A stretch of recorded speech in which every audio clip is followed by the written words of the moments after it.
Shalom saudara-saudara yang dikasihi oleh Tuhan. Jikalau kita bisa menjalankan kehidupan ini dengan mudah dan lancar, kita patut bersyukur kepada Tuhan. Namun jikalau kita menjalankan kehidupan kita ini, ada kesulitan-kesulitan yang kita hadapi. Saudara, mari kita belajar bersyukur kepada Tuhan.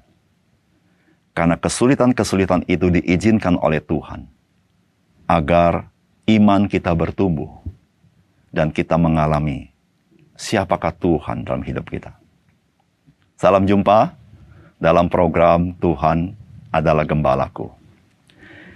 Ada kalanya kita sebagai orang Kristen mempunyai keinginan bahwa kita ini tidak mau repot-repot. Dalam arti repot-repot, kesulitan-kesulitan itu seringkali merepotkan kita. Maka pemikiran kita adalah kita serahkan sama Tuhan Yesus, dan Tuhan Yesus bantu kita sehingga kita tidak jadi repot. Misalnya, jikalau ada orang Kristen mengalami kesulitan dalam pekerjaan, maka dia nggak mau repot, dia berpikir, biarlah Tuhan Yesus yang siapkan bagi dia pekerjaan. Dan dia mendapatkan pekerjaan itu. Saudara, coba mari kita renungkan sebentar. Apakah kehadiran Tuhan Yesus bertujuan agar hidup kita menjadi lebih mudah? Ketika kita membaca Alkitab, ternyata tidak demikian, bukan? Orang-orang yang mengikuti Yesus tidak menjadi jaminan hidupnya lebih mudah. Bahkan kalau kita membaca Alkitab, ada banyak orang-orang yang ikut Tuhan Yesus. Dia mengalami kesulitan demi kesulitan. Namun satu hal yang kita pelajari dari firman Tuhan, bahwa kesulitan-kesulitan itu tidak memudarkan sukacita, semangat, gairah di dalam mereka mengikuti Yesus. Saudara, inilah yang Tuhan Yesus berikan kepada orang-orang percaya. Orang percaya hidup bukan berdasarkan situasi dan kondisi, namun dia hidup berdasarkan iman kepada Yesus Kristus yang memberikan sukacita, kekuatan di dalam hidupnya. Saudara, mari kita membaca firman Tuhan dari Yohanes pasal yang keempat, ayat 15 sampai 24. Kata perempuan itu kepadanya, "Tuhan, berikanlah aku air itu, supaya aku tidak haus dan tidak usah datang lagi ke sini untuk menimba air." Kata Yesus kepadanya, "Pergilah, panggillah suamimu dan datang ke sini." Kata perempuan itu, "Aku tidak mempunyai suami." Kata Yesus kepadanya, "Tepat katamu bahwa engkau tidak mempunyai suami. Sebab engkau sudah mempunyai 5 suami, dan yang ada sekarang padamu bukanlah suamimu. Dalam hal ini engkau berkata benar." Kata perempuan itu kepadanya, "Tuhan, nyata sekarang padaku bahwa engkau seorang nabi. Nenek moyang kami menyembah di atas gunung ini. Tetapi kamu katakan bahwa Yerusalemlah tempat orang menyembah." Kata Yesus kepadanya, "Percayalah kepadaku, hai perempuan. Saatnya akan tiba bahwa kamu akan menyembah Bapa bukan di gunung ini, dan bukan juga di Yerusalem. Kamu menyembah apa yang tidak kamu kenal, kami menyembah apa yang kami kenal. Sebab keselamatan datang dari bangsa Yahudi. Tetapi saatnya akan datang dan sudah tiba sekarang bahwa penyembah-penyembah benar akan menyembah Bapa dalam roh dan kebenaran. Sebab Bapa menghendaki penyembah-penyembah demikian. Allah itu roh, dan barang siapa menyembah dia, harus menyembahnya dalam roh dan kebenaran. Saudara yang dikasihi oleh Tuhan, perempuan Samaria, setelah dia mendengar bahwa Yesus dapat memberikan kepadanya air hidup, maka dia berpikir, satu masalah dalam hidupnya telah bisa mendapat solusi. Yaitu dia tidak perlu lagi repot-repot datang ke sumur pada siang hari untuk mengambil air. Oleh karena itu, dia dengan sederhana meminta kepada Tuhan Yesus, supaya Tuhan Yesus memberikan dia air itu, supaya dia tidak usah repot-repot datang ke sumur itu. Namun tentu, apa yang dimaksud Tuhan berbeda dengan apa yang dipikirkan oleh perempuan Samaria ini. Dan seringkali ini terjadi dalam kehidupan kita, bukan? Apa yang Tuhan Yesus maksudkan untuk Dia berikan berbeda dengan apa yang kita harapkan, apa yang kita pikirkan, dan apa yang kita minta dari Tuhan Yesus. Saudara, apakah pesan firman Tuhan bagi kita? Saudara, yang pertama, Yesus Kristus, Dia memberikan air hidup kepada setiap orang yang percaya kepada Dia. Saudara, firman Tuhan katakan, kata perempuan itu kepadanya, Tuhan, berikanlah aku air itu, supaya aku tidak haus dan tidak usah datang lagi ke sini untuk menimba air. Kata Yesus kepadanya, pergilah, panggillah suamimu dan datang ke sini. Kata perempuan itu, aku tidak mempunyai suami. Kata Yesus kepadanya, tepat katamu bahwa engkau tidak mempunyai suami. Sebab engkau sudah mempunyai 5 suami dan yang ada padamu sekarang bukanlah suamimu. Dalam hal ini engkau berkata benar. Kata perempuan itu kepadanya, Tuhan, nyata sekarang padaku bahwa engkau seorang nabi. Saudara, ketika perempuan ini meminta air itu yang dia pikir adalah air biasa, maka Tuhan Yesus memindahkan topik pembicaraannya. Maka Tuhan berkata, panggillah suamimu. Saudara, di sini Tuhan Yesus sedang mau menyadarkan perempuan Samaria itu bahwa apa yang Yesus bicarakan melampaui air yang ada di dunia ini. Karena Yesus, Dia melampaui apa yang di dunia ini. Yesus bukan memberikan air yang di dunia ini. Dia memberikan air hidup, yaitu kehidupan rohani di dalam Roh Kudus, di dalam hidup setiap orang yang mengenal Dia. Saudara yang kasih dalam Tuhan, apa yang saudara expect dari Tuhan Yesus? Tuhan Yesus pasti bisa menolong kita di dalam hal pekerjaan kita. Dia pasti bisa menolong kita di dalam hal urusan rumah tangga kita.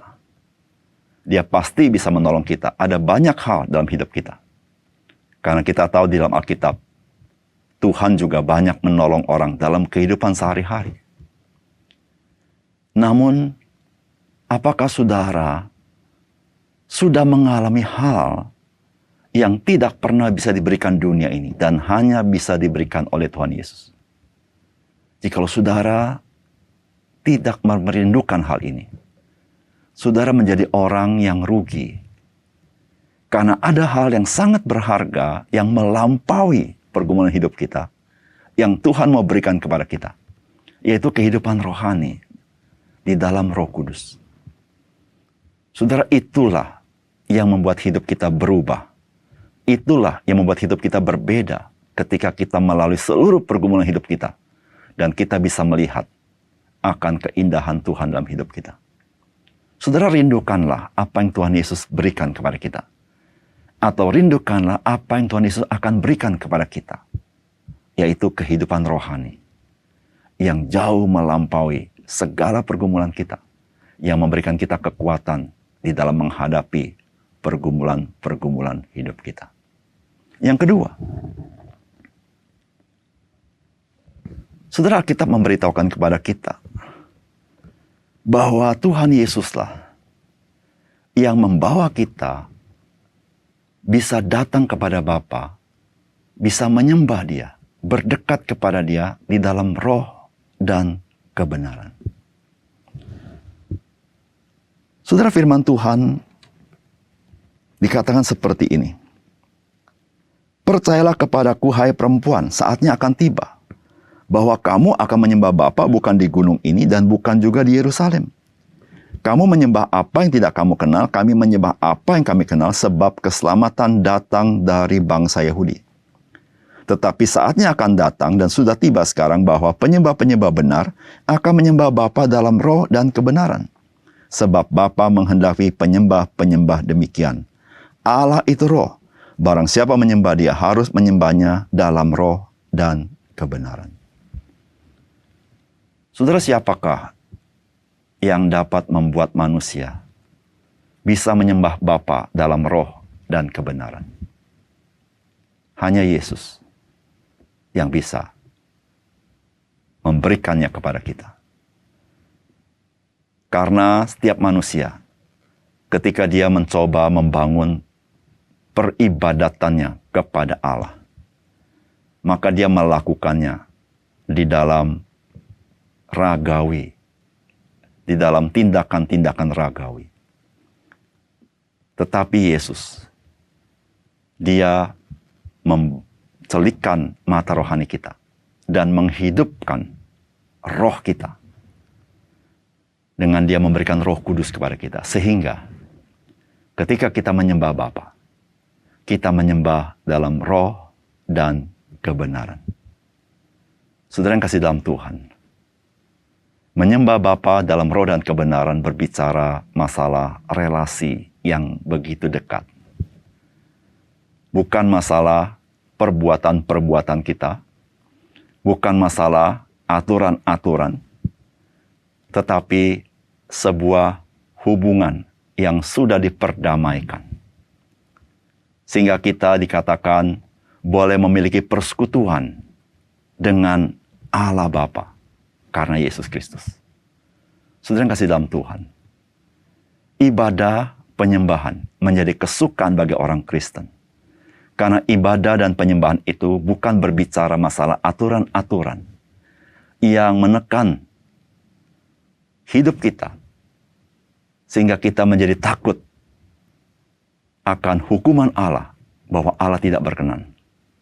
Namun, ibadah menjadi kesukaan karena ibadah kita di dalam Yesus Kristus adalah ibadah dalam roh dan kebenaran, yaitu ibadah yang didasarkan kepada relasi dengan Allah Bapa yang sudah kita diperdamaikan dengan Dia. Sehingga ketika kita beribadah kepadanya, kita mengalami kasih-Nya. Ketika kita beribadah kepada, kita bersekutu dengan Dia. Ketika kita beribadah kepada Dia, kita mengalami kesegaran daripada Dia.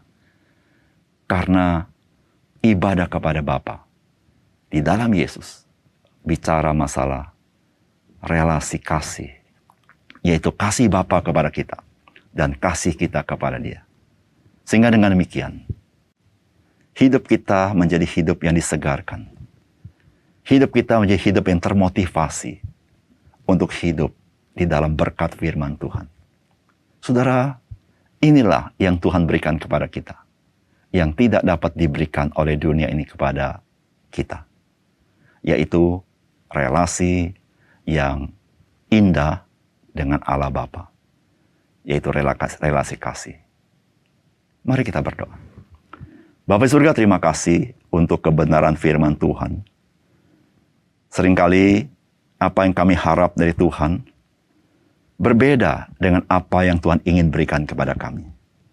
Kami seringkali lebih menghargai hal-hal yang sifatnya ragawi.